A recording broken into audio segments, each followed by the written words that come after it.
مسئلہ ہوتا ہے کہ ہم نہ مفت کا احساس کمزوری کا شکار ہوتے ہیں بلا وجہ کا۔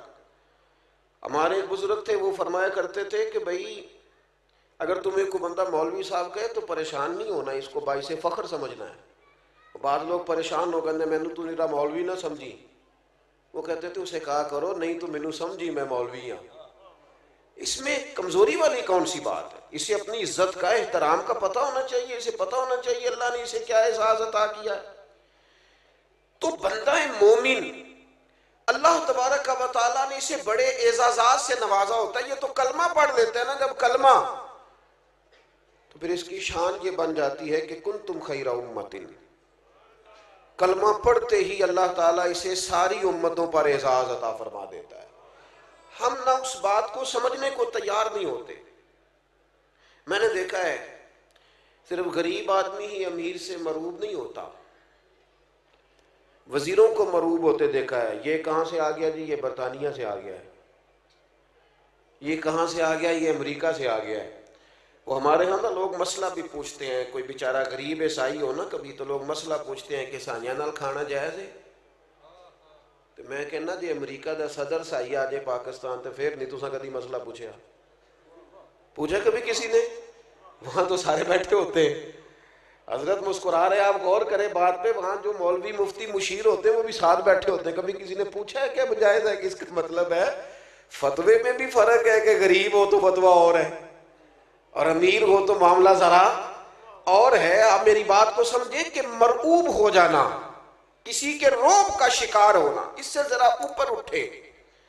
زندگی وہ لوگ مزہ لے کے جیتے ہیں جو اللہ تبارک و تعالیٰ کی تقدیر پر پوری طرح راضی ہوتے ہیں، اللہ کی رضا پر پوری طرح جن لوگوں کا حضرت خواجہ اجمیر رحمۃ اللہ علیہ کے جو مکتوبات شریف ہیں نا آپ کے، خواجہ قطب الدین صاحب علیہ رحمہ کے نام، ان میں ایک مکتوب میں خواجہ صاحب میں رات ہی دیکھ رہا تھا، آپ فرمانے لگے بیٹا اللہ کے بندے کی شان پتہ کیا ہے؟ اپنے مرید کی تربیت کرتے ہیں، اس مرید کے جنہوں نے پھر آگے لاکھوں ہزاروں لوگوں کی تربیت کی۔ کہنے لگے رب کے بندے کی شان یہ ہے کہ اللہ کا بندہ ہر اس بات پہ راضی ہوتا ہے جس پہ اس کا رب راضی ہوتا ہے۔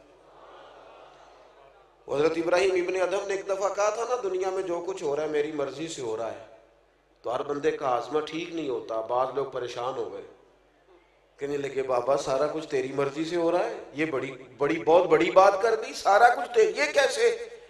تو آپ فرمانے لگے دراصل میری مرضی وہی ہے جو میرے رب کی مرضی ہے، میں نے اپنی مرضی چھوڑ دی ہے۔ وہ بات پہلے تھی جب سے اپنی مرضی رب کی مرضی میں فنا کی ہے نا، اب جو ہو رہا ہے میری مرضی سے ہو رہا ہے، جو کہ میرے رب کی مرضی سے ہو رہا ہے۔ جب بندہ پہچان لیتا ہے نا کہ یار میرے اندر تو صلاحیت ہے، میں کچھ کر سکتا ہوں، پھر وہ کسی جگہ اپنا وقت نہیں ضائع کرتا، پھر وہ کسی ایسی جگہ کھڑا نظر نہیں آتا جو جگہ اس کے سٹیٹس کے مطابق نہ ہو، پھر وہ صبح سے لے کے شام تک سارا ٹائم بننے سنورنے میں نہیں گزارتا، پھر سادے کپڑوں سے بھی، سادہ طرز زندگی سے بھی، عام لباس سے بھی، جو میسر آ جائے اس سے بھی وہ بڑے بڑے کام کر جاتا ہے۔ آپ جہاں رہتے ہیں یہاں ابھی بھی گلی سے گاڑی کو گزرنے میں 25 منٹ لگ جاتے ہیں، لیکن یہاں سے فتاوی نوریہ کو گلی گلی پہنچنے میں کوئی منٹ بھی نہیں لگا، وہ پہنچ گیا ہے سب جگہوں پہ۔ اس لیے کہ جب آپ کا مزاج ہوتا ہے نا کہ مجھے کام کرنا ہے۔ اعلیٰ حضرت بریلوی رحمۃ اللہ علیہ کے زمانے میں کہاں اتنی جدت تھی، کہاں اتنا کچھ پہنچایا جا سکتا تھا، کیسے ایک منٹ میں ہر چیز جگہ جگہ پہنچائی جا سکتی تھی، لیکن ان کو پتا تھا میں لکھوں گا، میں کام کروں گا، پیچھے اخلاص تھا۔ جب خلوص ہوتا ہے تو پھر اللہ تعالیٰ اس کام کو پھیلا دیتا ہے۔ ہم نہ کوئی کام نہیں کر رہے، کوئی ذمہ داری کا احساس نہیں کر رہے، کوئی ڈیوٹی نہیں کر رہے۔ معاشرہ جب اتنا زیادہ بگڑ جائے تو پھر تو بہت زیادہ ذمہ داری کے احساس کی ضرورت ہوتی ہے۔ ہم آگے نہیں بڑھنا چاہ رہے۔ ایک تو اگر کوئی شخص کام بھی کرتا ہے تو وہ الجھ جاتا ہے روزی روٹی کے چکر میں۔ جتنے لوگ اپنے بچوں کی تربیت کرتے ہیں، دینی لوگ ہوں الا ماشاءاللہ یا دنیاوی ہوں، وہ صرف روزی روٹی کمانے کے طریقے بتا، اس کا نقصان یہ ہوتا ہے کہ بچے روحانی طور پر کمزور ہو جاتے ہیں، اخلاقی طور پر ان کے اندر وہ جرأت ہی پیدا نہیں ہوتی، وہ خوبصورتی جو ایک خوبصورت مسلمان نوجوان کے اندر ہونی چاہیے، وہ صبر کی، شکر کی، قناعت کی دولت، جو کسی بندہ مومن کا حسین زیور ہے وہ ہمارے بچوں کے پاس نہیں ہوتا. یعنی مالدار گھرانے کا بچہ ہے، اسے ساری آسانیاں میسر ہیں، وہ بہترین غذا کھاتا ہے، لیکن صبر ایک منٹ کے لیے بھی نہیں ہے اس کے اندر.